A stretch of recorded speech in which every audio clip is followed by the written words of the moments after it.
Assalamualaikum warahmatullahi wabarakatuh. Salam sejahtera untuk kita semuanya.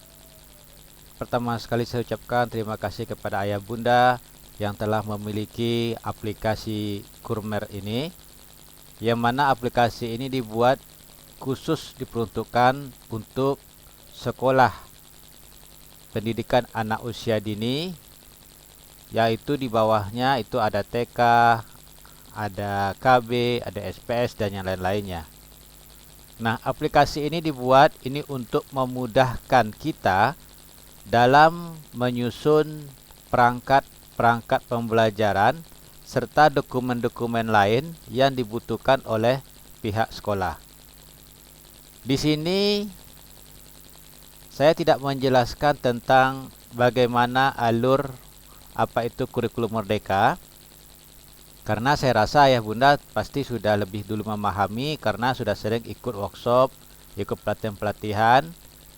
Nah, di sini saya cuma menjelaskan bagaimana cara menggunakan aplikasi ini yang urutannya dari awal sampai selesai.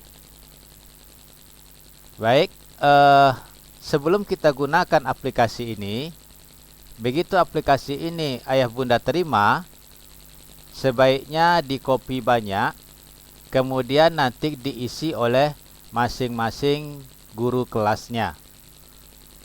Jadi kalau misalnya ada rombelnya itu ada 5, berarti dikopikan sebanyak 5 kopian dan berikan ke masing-masing rombelnya. Jadi pada intinya yang mengerjakan aplikasi ini itu adalah guru kelasnya masing-masing, bukan operatornya lagi. Karena apa? Karena yang tahu tentang kondisi anak itu pastilah guru kelasnya. Baik, kita mulai dari yang pertama. Langkah pertama itu kita mulai, yaitu mulai dari mengisi data sekolah. Di sini kita bisa lihat ada data sekolah. Silahkan kita klik dulu seperti ini. Nah, ini data sekolah sebagai contoh yang sudah saya isikan. Jadi ayah bunda itu tinggal mengikuti format-format yang sudah saya isikan seperti ini, tapi dengan sekolahnya masing-masing, ya, data sekolahnya masing-masing. Yang pertama kita isi dengan jenis kelembagaan. Ini ada pendidikan anak usia dini. Jadi kalau biasanya kalau di bawah naungan Kemenak itu pendidikan Islam anak usia dini, kalau Kemenaknya itu khusus mengurus tentang agama Islam. Kemudian ada di sini layanan satuan pendidikan. Ya. Di sini saya buat taman kanak-kanak, kebetulan nama sekolahnya itu adalah TK. Kalau seandainya SPS, berarti di sini satuan pendidikan satuan PAUD sejenis. Kemudian kalau misalnya KB itu kelompok bermain, ya. Kalau misalnya di sini PAUD, maka dibuat di sini PAUD terpadu. Terus lanjutkan dengan nama TK-nya. Ini udah saya buatkan, udah saya registrasi langsung. Ini udah dikunci. Lanjutkan dengan mengisi NPSN. Terus isi nama alamat sekolah.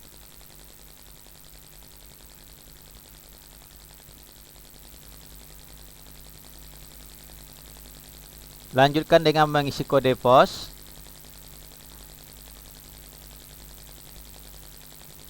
Lanjutkan dengan mengisi nomor HP atau nomor telepon. Di sini ayah bunda dalam pengisian nomor HP dan nomor telepon ini itu sebaiknya kita kasih jarak spasi seperti ini. Jadi 0812 spasi 5555 spasi 777. Kalau tidak pakai spasi nanti, begitu kita enter, itu angka nolnya pasti hilang. Jadi kita buat seperti ini. Kemudian pun kalau kita lihat dari jarak jauh, itu angkanya bisa langsung terbaca. Tapi kalau rapat-rapat, itu nanti bisa pembacaannya bisa double. Jadi kalau seperti ini kan jelas. Terus kita lanjutkan dengan mengisi kelurahan atau desa. Teruskan dengan mengisi kecamatan. Lanjutkan dengan kota dan selanjutnya. dengan provinsinya. Untuk website ini kita kosongkan saja ya Bunda ya. Kita kosongkan aja. Kalau ada silakan diisi, kalau enggak kosongkan. Lanjut dengan email, silakan diisi kalau ada, kalau tidak kosongkan. Lanjutkan dengan mengisi nama kepala sekolah. Mengisi nama kepala sekolah ini kalau sudah selesai, lanjutkan dengan mengisi identitas atau nomor identitas kepala sekolah. Biasanya kalau itu kepala sekolah kita itu PNS, itu biasanya kan NIP. Di sini NIP, NIP titik, kemudian masukkan angkanya. Jadi tidak dibenarkan dalam mengetik ini langsung dimasukkan angkanya, nggak boleh. Misalnya ya NIY, NIP di sini, kemudian masukkan angkanya 195, terus masukkan angkanya, itu nggak boleh. Jadi harus ada indeks di depan ini. Kalau dia kalau kita itu adalah PNS, maka kita buat di sini NIP. Kalau misalnya yayasan, maka kita buat di sini NIY atau nomor induk yayasan, atau boleh juga dengan NUPTK atau dengan kode-kode yang lainnya, yaitu tidak jadi masalah. Kalau nggak ada bagaimana? Kalau nggak ada dikosongkan saja. Baik, sekarang kita lanjutkan dengan mengisi nama guru kelasnya. Nah, ini yang saya sampaikan tadi kan. Mengapa harus di copy banyak? Karena di sini ada nama guru kelasnya. Jadi kalau misalnya ada 5 rombel, berarti guru kelasnya tinggal diisi masing-masing. Nah, demikian juga dengan nomor identitasnya juga diisi. Ingat, jangan lupa mengisi kode di depan ini. Apakah itu NIY, apakah itu NIP, atau NUPTK, atau yang lainnya. Nah, salah satunya lagi di sini kita lihat ada kelompok atau rombel. Nah, ini dia sebagai bukti bahwa aplikasi ini harus di-copy banyak. Jadi di sini kebetulan kelompok B yang kita kerjakan sekarang adalah di rombel B1. Kemudian untuk jumlah peserta didiknya ini 14 orang. Nama yayasannya kalau ada diisi, kalau tidak dikosongkan aja seperti ini. Nah, kalau semua sudah terisi, ya, kalau sudah terisi, kita lanjutkan dengan mengklik tombol home. Ya, seperti ini.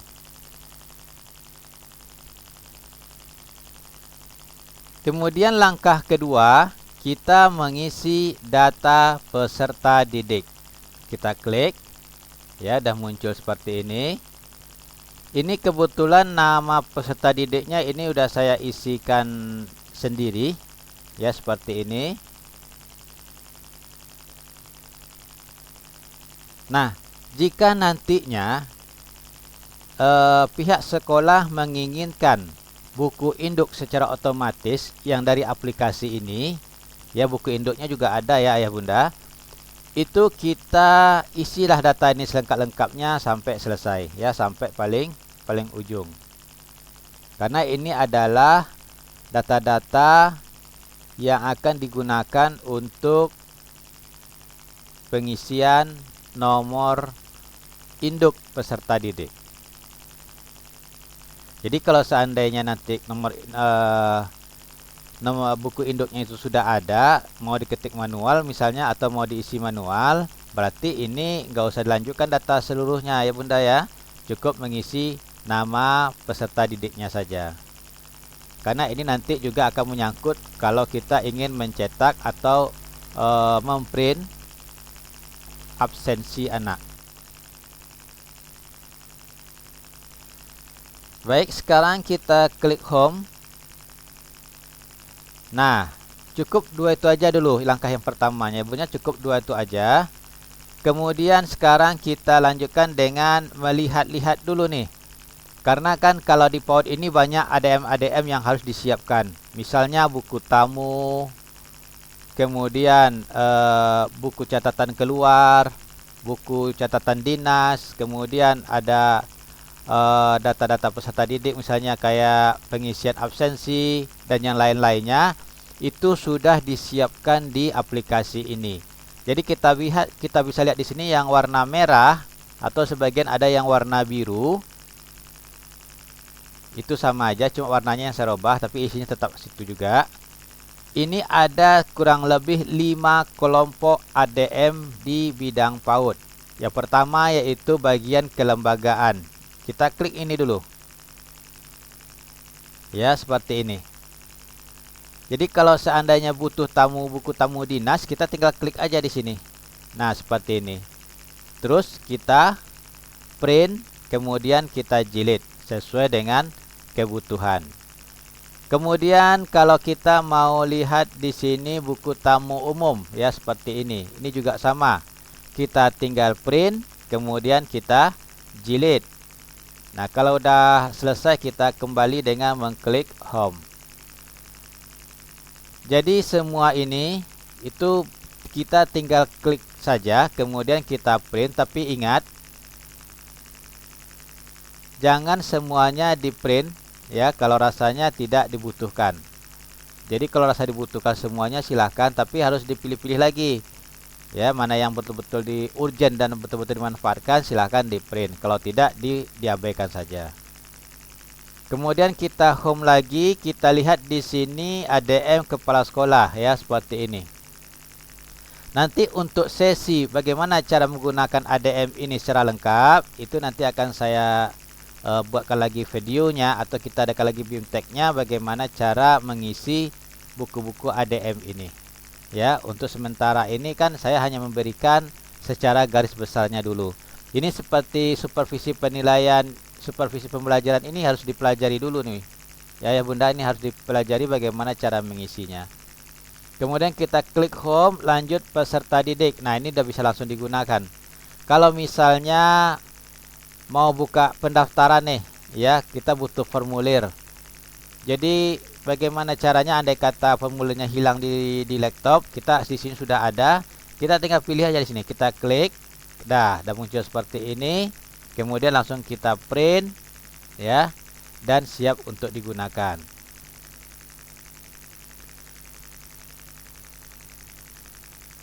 Nah, untuk tahun pelajaran di sini ini kan ada pagar nih ya. Jadi sekolah boleh mengedit data ADM ini ya.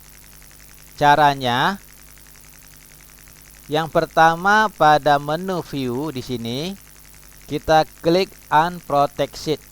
Klik seperti ini. Kemudian masukkan kodenya ya. Kodenya itu angka 31. Kalau seandainya tidak mau, masukkan angka 2. Ya, kalau nggak mau angka 2, biasanya itu aja kodenya, 31 dan angka 2. Nah, ini udah terbuka ya Bunda ya. Ini ada protect di sini terbuka. Kemudian kita masukkan tahunnya 2023 2024. Nah, kalau misalnya nanti di bawah di bawah ini ada kata-kata yang kurang berkenan atau ingin diedit kembali, silahkan. Ini udah bisa diedit. Kenapa? Karena kuncinya sudah dilepaskan. Nah, kalau udah dilepaskan, supaya nanti nggak terjadi kesalahan lagi ya, maka sebaiknya form ini dikunci kembali. Caranya klik protect sheet ini, masukkan kodenya angka 2, kemudian OK, masukkan lagi angka 2, klik OK. Nah, kalau seperti ini, andai kata ada yang tekan sembarangan seperti ini, itu nggak bisa lagi diedit. Ya, udah terkunci. Baik, Bunda, sekarang kita klik lagi home. Ya. Nah, ini udah, saya rasa tadi menjelaskan yang satu aja, ini udah masuk semuanya. Caranya juga sama seperti itu juga. Diklik, di print, kemudian dijilid. Sekarang kita klik home ya, kita klik home. Lanjut kita lihat di sini perencanaan penilaian. Ya, seperti ini. Di sini saya buat perencanaan penilaian atau instrumen pengumpulan data. Di sini ada 2 warna. Yang pertama itu warna biru. Kemudian yang kedua adalah warna hijau. Warna biru ini kita klik dulu ya, seperti ini. Terus bingung bagaimana cara mengisinya. Nah, untuk tahu bagaimana cara mengisinya, kita back dulu, kemudian kita klik yang warna warna biru. Nah, warna biru ini akan ditunjukkan bagaimana cara mengisinya. Untuk pengisian ini, itu yang lebih tahu, yang berhak mengisinya adalah guru kelasnya masing-masing. Ya, jadi bukan saya yang mengisikan. Jadi ini mentang-mentang otomatis, terus semuanya saya ngisikan. Nah, itu nanti akan ada masalah nanti di bidang penilaian, karena mungkin ada yang tidak sesuai. Jadi sebaiknya yang mengisi ini, alangkah lebih baiknya adalah guru kelasnya masing-masing. Paham ya Bunda ya? Nah, sekarang kita lanjut ya, kita klik back. Demikian juga seterusnya, itu sama langkahnya seperti itu. Jadi kalau seandainya nggak paham bagaimana cara menggunakannya, cara mengisinya, itu kita klik yang warna hijau. Baik, sekarang kita back lagi. Ya, kita home aja di sini. Lanjut di sini tenaga pendidik, kita klik. Nah, ini dia buku-buku ADM yang berhubungan dengan tenaga pendidik. Ada buku induk tenaga pendidik, ada buku absensi harian, ada buku piket, dan yang lain-lainnya. Kalau seandainya ayah bunda menginginkan buku induk ini yang ada di aplikasi, ini kan kosong. Nah, ini akan terisi secara otomatis apabila kita home dulu ya Bun ya. Kita mengisi data tenaga pendidik yang di sini. Nah, dia ini diisi nanti nih. Jadi dengan kita isi yang ini ya. Kita contohkan misalnya ya, nama peserta didik kita. Ya, kita buat seperti ini. Kita bisa lihat nanti. Ya, seperti ini contohnya. Nah, kalau sudah kita klik home, kemudian kita kembali ke tenaga pendidik, kita klik di sini buku induk. Ini sudah muncul di sini. Jadi kalau data dilengkapi nanti semuanya, ini otomatis akan terisi. Terus nanti tinggal print aja, tempelkan fotonya di sini ya, fotonya secara manual aja. Nah, kalau misalnya untuk yang nomor 2, kita tinggal ganti angka 1 jadi angka 2, enter, dia udah menjadi nama yang lain. Jadi kalau yang ini yang otomatisnya, ini ya Bunda ya, otomatisnya. Jadi ingat, cara pengisian ini bukan langsung di sini, tapi melalui data peserta didik yang di depan tadi atau di covernya. Baik, sekarang kita klik home. Demikian untuk buku absensi hariannya, buku piket ini langsung boleh diisi di sini ya, boleh langsung digunakan. Nah, di sini. Nah, ini udah ada langsung. Kemudian kita home lagi, lanjut buku piketnya juga sama seperti ini. Nah, ini udah siap semuanya, jadi tinggal di print kemudian siap digunakan. Dalam arti kata bahwa seluruh buku-buku ADM tentang PAUD itu mudah-mudahan 100% itu sudah dilengkapi. Tinggal bagaimana cara sekolah menggunakannya. Apakah semuanya mau di print atau dipilih-pilih kemudian di print, tergantung dari budget atau dari segi finansial juga. Nah, kemudian kita lanjutkan yang berikutnya adalah mulai dengan mencetak modul ajar. Modul ajar sebelum kita cetak, ya kita lihat di sini dulu modelnya. Di sini ada cetak print. IU di sini ada cetak print atau disingkat dengan KI, yaitu komponen inti. Kita klik ini dulu. Ya, seperti ini. Ya, ini dia. Ini lembaran pertama. Ini bisa langsung di print. Kalau misalnya kita mau pilihan yang kedua, kita ganti sini 2. Ini udah berganti. Kemudian pilihan 3, kita pilih di sini 3. Nah, di sini untuk modul ajar ya. Ini udah saya buat untuk 1 tahun. Jadi bisa digunakan untuk 1 tahun ya. Yang mana modul ajar ini itu fungsinya atau masa pemakaiannya adalah untuk 1 minggu ya, 1 hingga 5 pertemuan. Jadi nanti kalau misal di sini masih ada 210, silakan diganti ya Bunda ya. 5 pertemuan itu waktunya adalah 900 menit. Kenapa? Karena membahas mengenai kesukaanku ini ada kurang lebih 1 minggu. Kemudian yang pertama juga demikian juga ya, untuk yang identitasku ini itu kurang lebih ada 1 minggu membahas identitasku ini. Ya, apa saja yang dibahas di identitasku ini? Ya, itu yang pertama yang jelas nama, mengenalkan atau anak bisa membuat nama, mengenalkan nama. Yang kedua adalah mengetahui jenis kelamin. Yang ketiga alamat rumah, ya. Kemudian yang keempat nanti itu mengenai anggota tubuh ya, nggak salah. Nah, jadi di sini ada untuk identitasku ini saja itu sudah menghabiskan kurang lebih 5 pertemuan. Kita home dulu, kita lihat di sini. Ya, di tema ini ada identitasku di sini. Ya, di sini sudah kita lihat. Nah, ini dia ya. Ini adalah peta konsepnya. Jadi identitasku ini pertama mengenal nama. Ini minggu pertama, jenis kelamin ini minggu kedua, usia minggu ketiga, alamat rumah ini minggu keempat. Nah, bisa jadi nanti untuk jenis kelamin ini ada 2 minggu 2 hari kita selesaikan nanti pelajarannya, salah satunya nanti ya. Nah, jadi ini kalau untuk tema maaf, kalau untuk topik ini saya buat itu kurang lebih 1 minggu. Sekarang kita back dulu, kita lanjutkan lagi. Kemudian dalam penyusunannya nanti, dalam mencetaknya itu kita cetak dulu nih ya Bun ya, cetak dulu. Kemudian yang kedua cetak ini lagi, ya seperti ini. Jadi isinya di sini ada sumber, ada ini, kemudian ditambah dengan peta konsep dan segala macamnya. Nah, seperti ini. Nah, di sini ya bisa dilihat.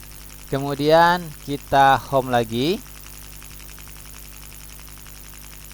Dah selesai ya Bun ya. Nah, itu adalah untuk project, yaitu pada identitas. Nah, di sini kita bisa lihat cetak atau perangkat rencana pembelajaran. Kita print dulu, kita klik. Nah, di sini mengapa saya buat modul ajar itu untuk 1 minggu? Karena susunan RPP-nya seperti ini. Jadi ada Senin, Selasa, Rabu, Kamis, Jumat, Sabtu. Jadi saya buat itu satu modul itu dihabiskan untuk satu minggu. Ya, satu modul itu dihabiskan untuk 1 minggu.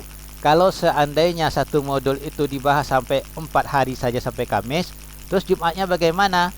Atau Sabtunya bagaimana? Nah, Jumat dan Sabtu ini Bunda bisa isi dengan kegiatan atau pembelajaran yang lain, ya, di luar daripada modul tersebut.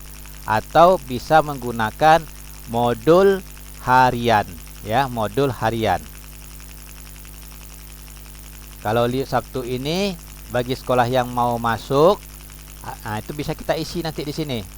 Bagaimana cara mengisinya nanti saya akan tunjukkan caranya ya Bunda ya. Nah, jadi sekarang saya fokusnya di sini hanya sampai Jumat saja.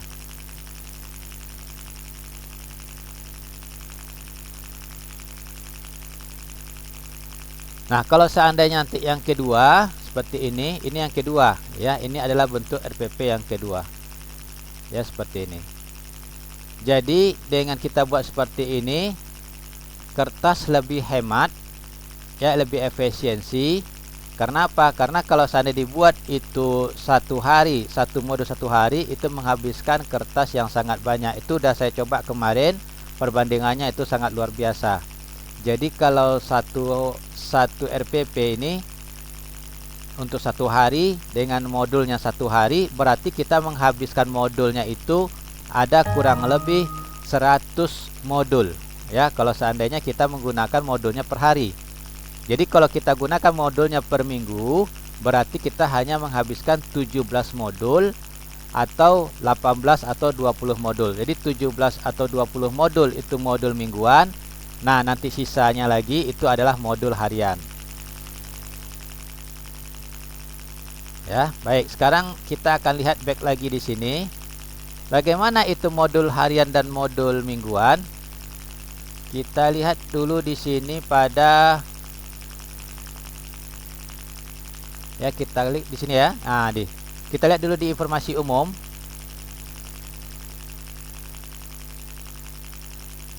Ini untuk tema, ini subtema, ini identitasku. Jadi saya tandai ya Bun ya.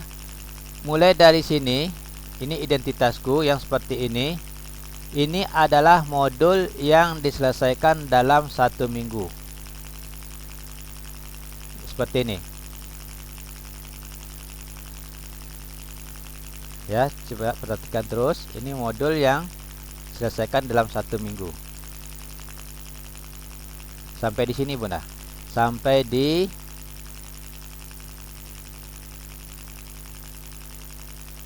udara, kendaraan alam. Ya, ini gejala alam. Kemudian, nah yang untuk presiden wakil presiden ini modul harian Bunda. Karena apa? Karena apabila materi tersebut bisa diselesaikan dalam waktu 1 hari, maka ini kita sebut dengan modul harian. Pahlawanku ini bisa modul harian. Ya, ini modul harian juga. Tanah airku, ya, ini baru modul mingguan, karena di dalamnya menjelaskan mengenai nanti ada Pancasilanya ya, beserta dengan lambang-lambangnya, ada lagu Indonesia Rayanya ya. Kemudian hujan ini adalah modul harian. Jadi ini nanti kita sisipkan apabila modul mingguan kita itu ternyata hanya sampai hari Kamis, maka bisa jadi hari Jumat kita masukkan sisipkan modul untuk harian, yaitu membahas tentang hujan ya. Kemudian mengelola sampah ya, ini mengolah sampah ini bisa dalam bentuk project ya, P5 bisa menjadi P3. Dokter hewan juga demikian ya, dokter hewan ini juga waktunya cuma diselesaikan 1 hari aja, ini modul harian. Angin, cahaya, banjir, dan sawah ini adalah modul harian. Jadi nanti sekolah juga membuat modul harian. Modul harian ini itu berbasis kepada materi-materi yang sifatnya bisa diselesaikan 1 hari aja. Nah gitu Bunda. Jadi kita ini memikirkan juga bagaimana bisa menghemat tetapi tidak ribet. Nah, arti kata bahwa kurikulum Kurmer ini sebetulnya adalah kurikulum, kalau saya ibaratkan itu adalah kurikulum mengganti baju. Jadi dari K13 ke Kurmer itu cuma mengganti baju saja, tapi badannya itu tidak diganti. Kesalahan fatal dalam memahami kurikulum K13 ini adalah semuanya diganti, termasuk juga badan-badannya, sehingga identitas PAUD tersebut hilang sama sekali. Ya, ini saya juga pernah lihat kemarin, itu ada yang buat modul ajarnya itu hanya beberapa tema dan topik, tapi pelajarannya itu seperti pelajaran SD, ya, terlalu tinggi gitu. Nah, sementara untuk dasar-dasar seperti pelajaran seperti ini itu sudah tidak dipakainya lagi. Artinya menghilangkan seluruhnya ya, fondasi daripada PAUD, identitas PAUD itu betul-betul dihilangkan dan diganti dengan tema-tema yang terbaru. Nah, boleh kita ganti tema-tema yang terbaru apabila telah mengalami taraf uji coba kurang lebih beberapa tahun, berhasil atau tidak. Tapi kalau yang seperti ini adalah tema atau topik-topik yang sudah teruji ya, belasan tahun bahkan, dan ini udah berhasil. Nah, ini tidak mungkin kita ganti lagi, kecuali menambah-nambah dengan modul-modul yang baru, misalnya tentang yang berhubungan dengan kearifan lokal ya, yang sifatnya bisa menjadi project ya, atau bisa menjadi P3. Baik Bunda, sekarang kita klik home lagi.